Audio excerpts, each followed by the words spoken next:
Here we've got Quavo also rocking a Patek Philippe Nautilus, this time the 5711 in steel. This is probably the most in-demand wristwatch on the planet as of 2019. The waiting lists are so long that they shut them off.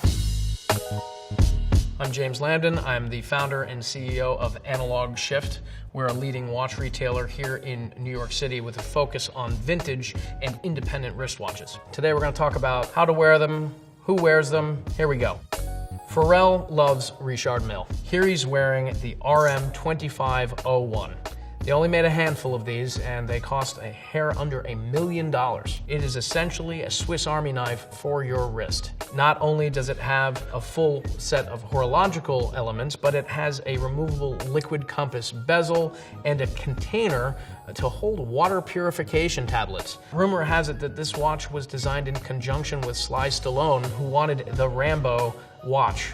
And this is it, folks. This is a beast. This is a thing that you're maybe going to go off into the wilderness and survive and hack down trees with, but probably not. The RM25 pretty much is unobtainium, but it does come on that cool camouflage strap, and it's got a very green sort of outdoors look. And here, Pharrell is wearing the RM7001, which is a tribute to French racing driver Alain Prost. Like so many others, Pharrell is absolutely captivated by Richard Mille's bonkers, absolutely avant-garde design language and use of high-tech composite materials. Richard Mille came to exist just about 20 years ago and has completely taken the Swiss market by storm, being one of the most desirable and hot watches of the moment. You cannot get a Richard Mille at the store unless they want you to have one.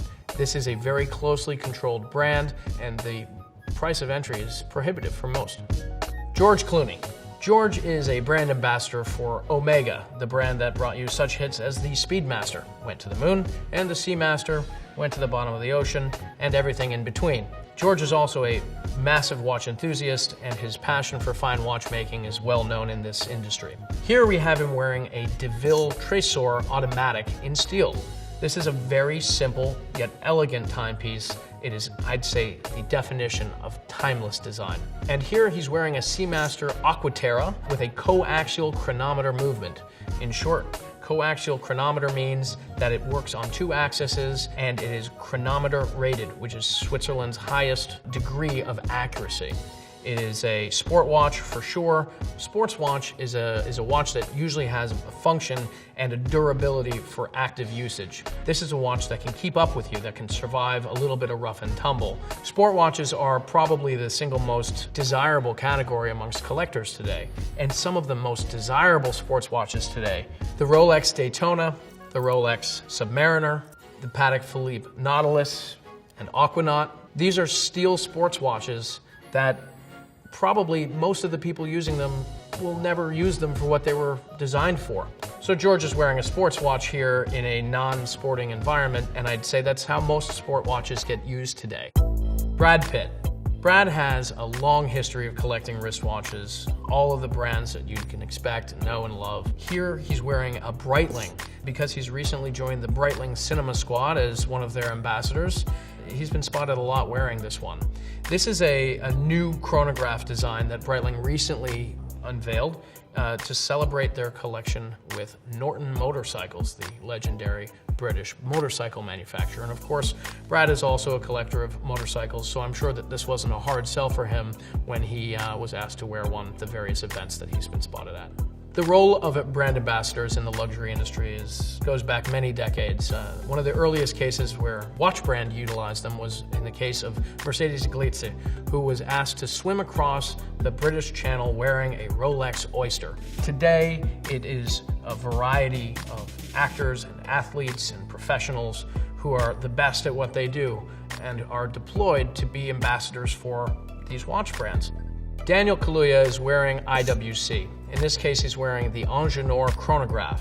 Engineering watches were designed to be used around heavy magnetic fields, either in scientific laboratories or power plants. So anti-magnetic watches were the reason that the Ingenieur collection came to be. This particular one is a chronograph. It is in fact beautiful, clad in 18 karat red gold. It has got a triple subsidiary register layout, and this is sort of the epitome of modern dress chronograph design. Beautiful watch. And here, Daniel's wearing a IWC Portugieser Yacht Club. The Portugieser nomenclature dates back to the 1930s. IWC was struggling to open new markets in the pre-war years, and they found use for their marine-grade chronometers being incredibly accurate for Portuguese sailors and merchants. Here he's wearing the Portugieser Yacht Club chronograph, which is another example of a tool watch that has been decked out in gold and just looks great, that you can wear on a red carpet, out to dinner, and it doesn't look like a tool watch. A lot of wristwatches today, their forebears, were ultimately practical, purpose-built tools.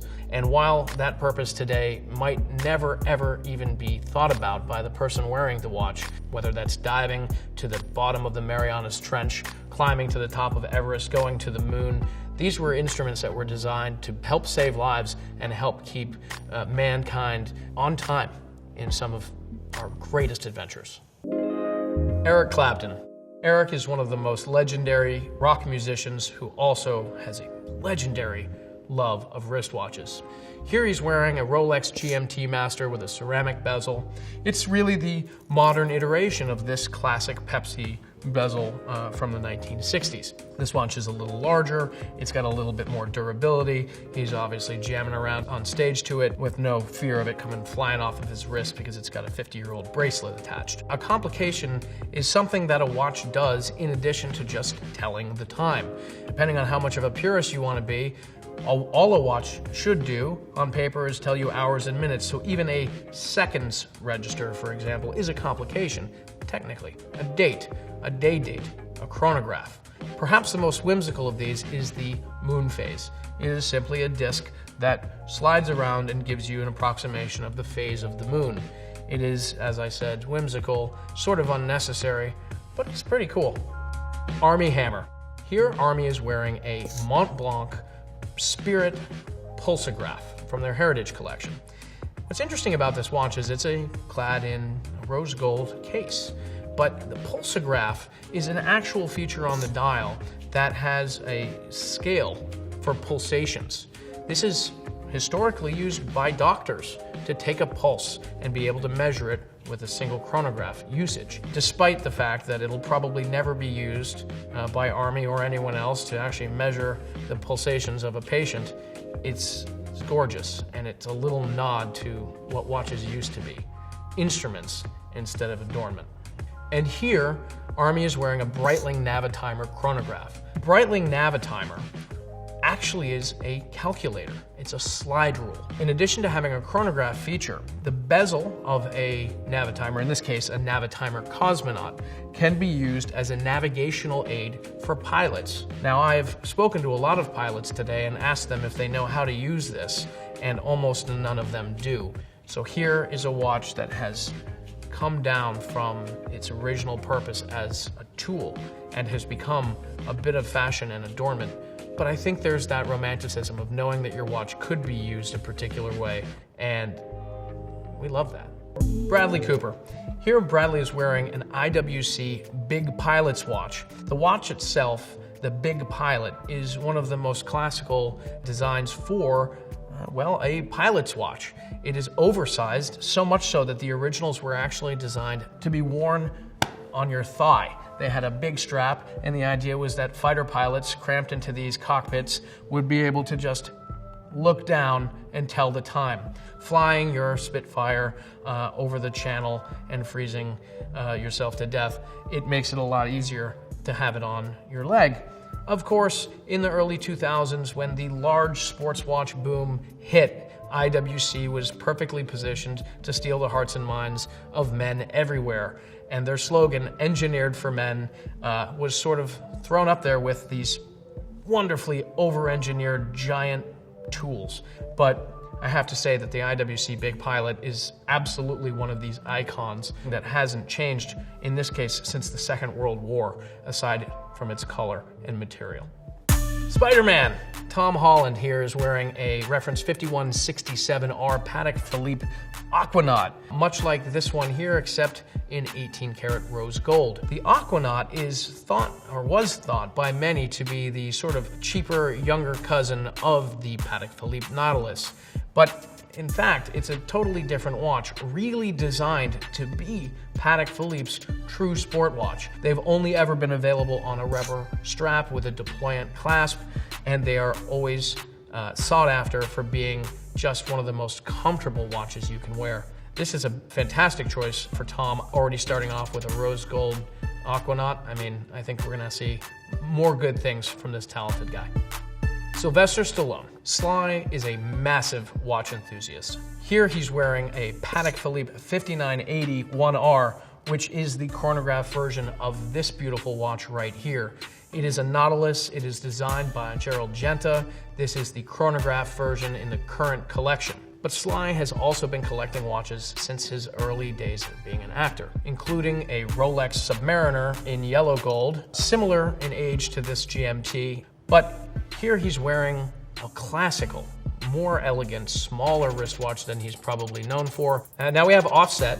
He's wearing the same watch, the 5980 1R. The Patek Philippe Nautilus was actually made in response to the original Audemars Piguet Royal Oak, and today has become the absolute staple of the Nautilus collection. In the chronograph form, it is a little bigger, it's a little beefier, and it has that added functionality, and of course, bragging rights. Here we've got Quavo also rocking a Patek Philippe Nautilus, this time the 5711 in steel. This is probably the most in-demand wristwatch on the planet as of 2019. The waiting lists are so long that they shut them off. The watch is about $30,000, but secondary market values are over twice that, and more if you have a secondary signature like this one. Credit where credit's due, keeping it simple and fighting off the urge to bling it out. This is perfect the way it is. Luca Sabat is wearing what probably used to be a Patek Philippe Nautilus reference 5711, like this guy here. Judging by these photos, I would say that he's got a pretty good guy who's doing his ice work. This is a little bit much, including a full diamond dial, bezel, sides of the case, and the entirety of the bracelet, but the quality of workmanship looks very good. If you're gonna do it, go all the way. 2 Chainz. Here we've got him wearing an iced out Hublot Big Bang chronograph. This is a fully gem set model. In short, Hublot, which means porthole in French, sort of derived its design language from the successes of the Audemars Piguet Royal Oak and the Patek Philippe Nautilus, all making slightly more accessible price points for the most part, and being known for having a very wide variety of limited editions. This is possibly unique. Boy, it definitely leaves a lasting impression. 2 Chainz' love of diamonds carries through here to his smaller Nautilus by Patek Philippe, and also a Royal Oak iced out. This design language clearly sings to him. There are 2 schools of thought when it comes to the customization and personalization of a wristwatch. The sort of traditional idea is that you leave it alone. These things are artwork. Why would you mess with it? The other school of thought is, this is your thing. I fall somewhere in the middle. I appreciate the designs and the iconic language of yesterday. At the same time, I understand the desire to make something relatively mass-produced your own. Taste aside, as long as it's done to a high degree of quality and substance, I think it's great.